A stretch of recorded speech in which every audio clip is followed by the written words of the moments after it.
My ex wouldn't stop texting me. I miss you. I held off on getting a cell phone for as long as possible. I didn't really have a good reason, I guess, other than the cost. When I was just setting out on my own, there was no way I could afford the monthly plan. I was the only one of my friends to still rely on a landline, and it drove everyone nuts. I managed to wait until my 25th birthday, when I finally felt financially secure enough to justify buying one for myself. My friends all laughed about my change of heart, but I could tell they were relieved. To be honest, I was pretty pleased, too. As it turns out, cell phones are ridiculously convenient. Who knew?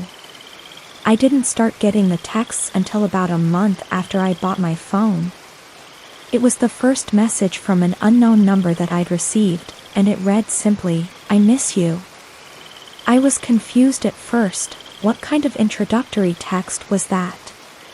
It seemed a little overdramatic to me, and that was when I made the connection. About a year before, I'd dumped a deadbeat ex-boyfriend out of my life. Looking back, I can definitively say that he was really something of an overgrown child.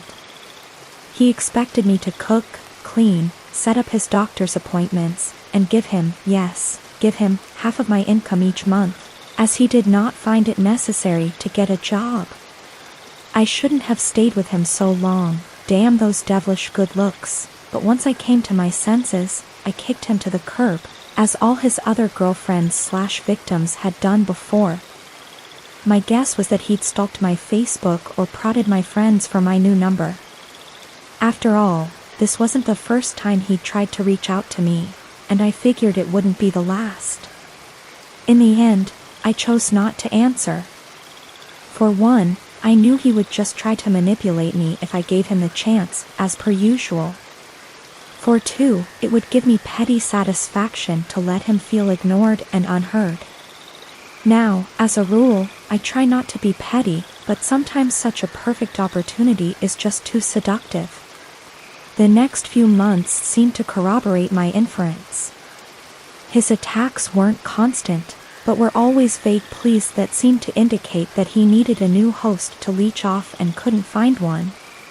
It was unsurprising that he'd try to reach out to me first, as I'd been the most loyal and long-lasting of all his girlfriends, and the most naive. I was the perfect target. The messages were always in the same vein, and quickly became tiresome. "I miss you. I wish I could see you. I thought I saw you in a crowd today, but it turned out to just be a dream." Ugh, pathetic.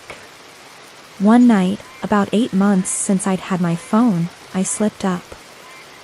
I have to admit, I'd been drinking. It had started as one beer to help me unwind after work and quickly snowballed into a one-woman party. I was thoroughly smashed when I received a much longer text than usual. "I miss you so much. I know you don't read these, but today of all days I need you to know how much I love you. I'd do anything to see you one more time." Today of all days? I wondered. I tried to wade through the mushy haze of my brain. The first thought I had, I seized. Today must have been our anniversary. Sure, why not? It would be the perfect opportunity for a little manipulation. He was a prick, but he was smart. And then I had an idea. He wants to play games? Okay. Let's play. But I'm going to change the rules. I swear my thoughts slurred.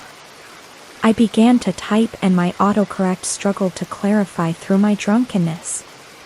"If you want to come seize me, then why don't you do it?"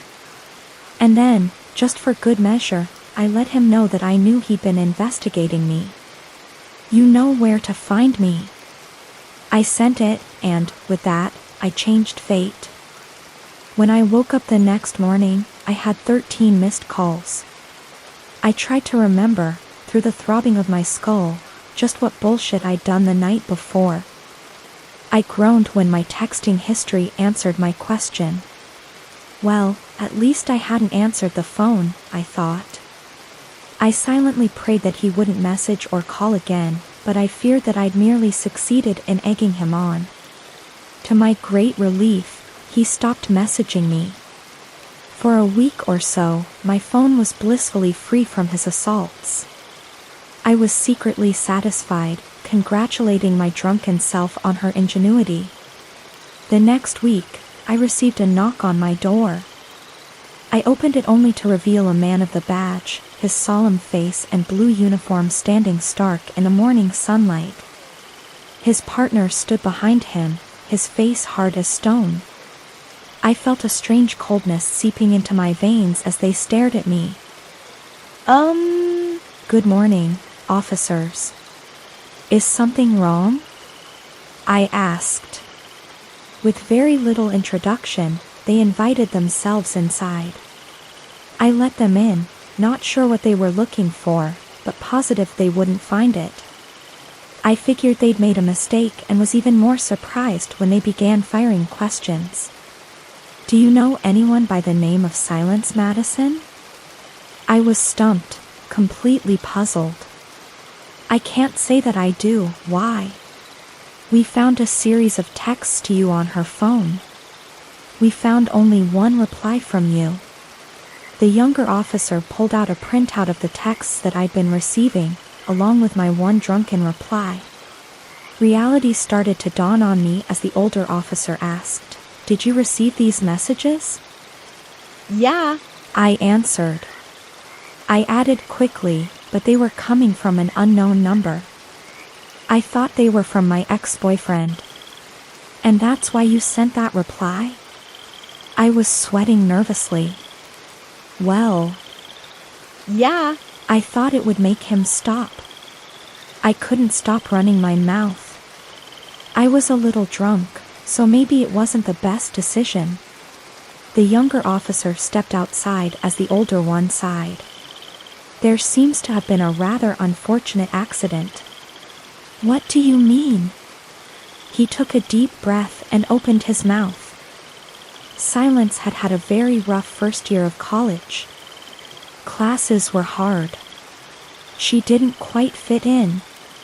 Her life was a mess of stress and papers.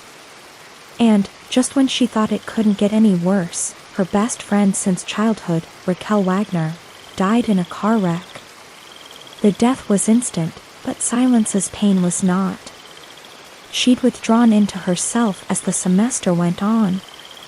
Her family and friends mourned Raquel's loss, of course, but they continued their lives, as people are wont to do. Silence, on the other hand, could not bring herself to leave her friend in the past. She tried to deal with it, she really did. She looked for outlets. She tried to put on a happy face when she went to class. But she sank slowly into a darkness that felt inescapable. And when that darkness was truly thick, suffocating, insufferable, she'd text Raquel's old number. A useless gesture, but sometimes it would bring her comfort. And on the anniversary of Raquel's death, when she was at her lowest, she finally got a response. If you want to come see me, then why don't you do it? You know where to find me. She'd tried calling, but she didn't even reach voicemail, because I had never set it up. So, she'd done the only logical thing she could do. She'd reached for the box cutter she'd swiped from work and opened her veins to the possibility of infinity. I made a terrible mistake that night, a mistake that ended the life of someone desperately struggling just above the surface. Her father forgave me, but, no matter how many times I apologized, her mother had nothing but hatred for me. I understood that. To her, I had been the final push to kill her daughter.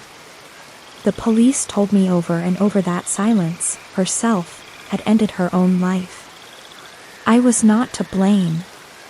But inside me, the seeds of guilt spread far across my heart, growing like weeds that I just couldn't uproot. It was a long, hard year. I managed to get back on my feet and continue on with my life, although silence as death hung over me like a shadow. No matter what I did, I just couldn't forget her, no matter how far away the incident seemed. Yesterday was her anniversary. I tried my best to get through the day, pretending I'd never heard that name, never heard that story. It was going well until about 10 that night when I received a text. A text from a number I'd been trying desperately to forget for the entirety of the last year. "Thank you.